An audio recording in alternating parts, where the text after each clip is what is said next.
What it is, what it do, what it is, lads and ladettes. It's your boy Dakota Griswold of Gamers, Nerds, and Geeks United. Welcome back to Yesterday Today. This, of course, is the show where I bring you the news today from yesterday, where we talking about some of the smaller things to the bigger things that happened yesterday. And first, I want to start off with the fact that we're not getting a Nintendo Direct, but we're getting some Nintendo news.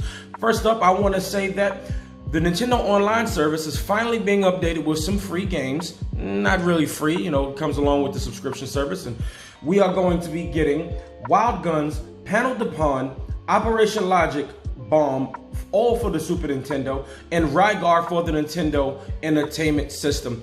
Now, Panel de Pon was never released over here. This was always released in just Japan, and it's just a puzzle game. It was basically, they just seem to just keep releasing these on the Nintendo Online service, and all of these are coming out on May 20th, and I'm definitely going to play some Wild Guns. I remember playing this in the arcade back in the day, but I'm not playing anything else.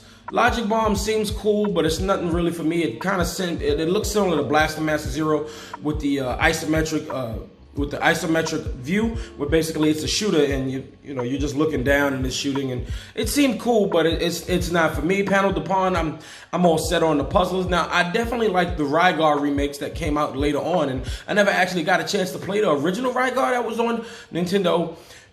If this is the original Rygar, let me know down in the comments below if you have any knowledge of it being before that. But it seems like something I'd like to just jump in and play here and there, but nothing. Now, Wild Guns that was fun back in the day. I really remember playing that in the arcade, endless quarters in the arcade, going with my brother or some friends, and it was actually very, very fun. So, not really what we want. We would like Nintendo 64 Online or maybe a Game Boy Advance, something like that, but it doesn't appear we're getting it. So, moving on. Grand Theft Auto 5 was definitely free yesterday, and it crashed the Epic Game Store, as expected. Now, when you have such a game that's just huge, that sold well over 80 million copies, and they're giving it away for free, and you get to play, and you get to get it so you can play the online game, which I'm pretty sure so many people are doing, this is bound to happen. And the Epic Game Store was down for hours as everyone tried to get GTA 5 for free. It was down for 8 hours. 8. It crashed the Epic Game Store. All right, you got to commend them. They're giving games away for free, but they weren't prepared for the traffic. They definitely should have been, and I bet you this is a lesson to be learned for the future. Moving on to the story. Now, this is something disappointing, right? Nintendo has been in the news a lot, but it has been pretty negative as of late. EVO was already canceled, and at first they said Super Smash Bros. Was gonna be there, but doesn't seem to be that way. And this is coming to you from Shaq News. It says speculation was abound as to how EVO 2020 would be handled once the physical event was canceled, and the organizers promised an online replacement. Given that netcode has been tricky in many modern fighting games, meaning it sucks online. That's exactly what that means.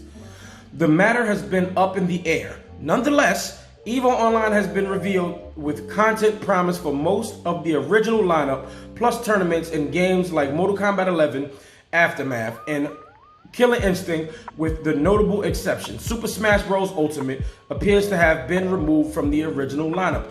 Now, I'm not an online game player, but I've seen multiple complaints online, and I've heard friends that I know that it's rough to play online because the netcode sucks.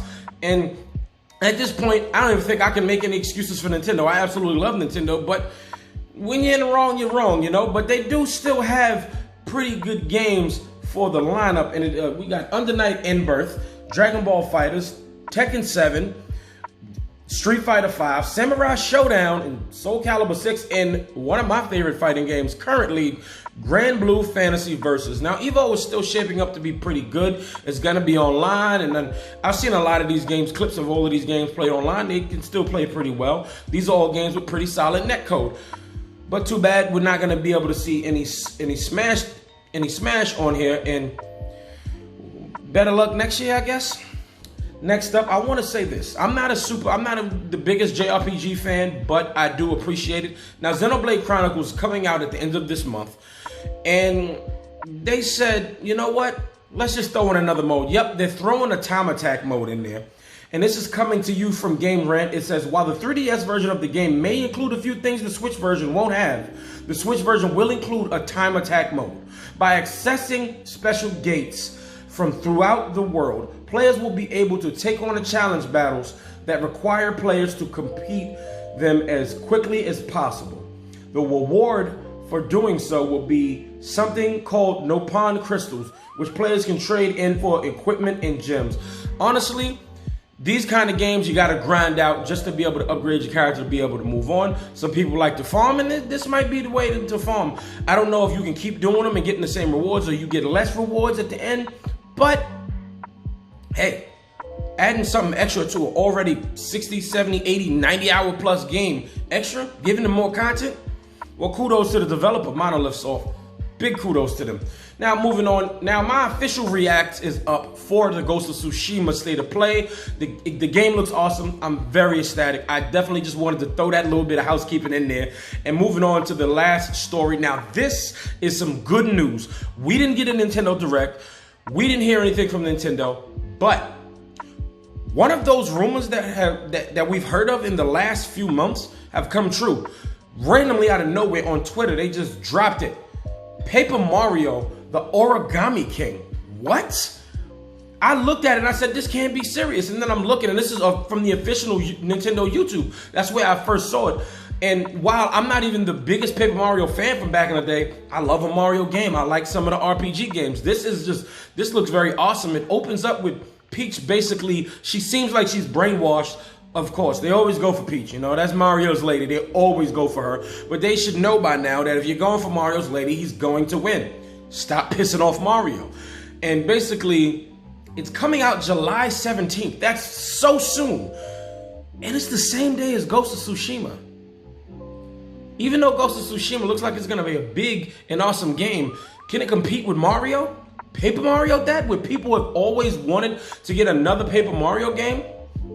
This game does look pretty good, and I can't wait to hear more about it as it develops. I'm not the expert on Paper Mario, but I do appreciate the fact that this is happening. So this makes me wonder that this was a part of the rumor that there was supposed to be a collection of other Mario games coming.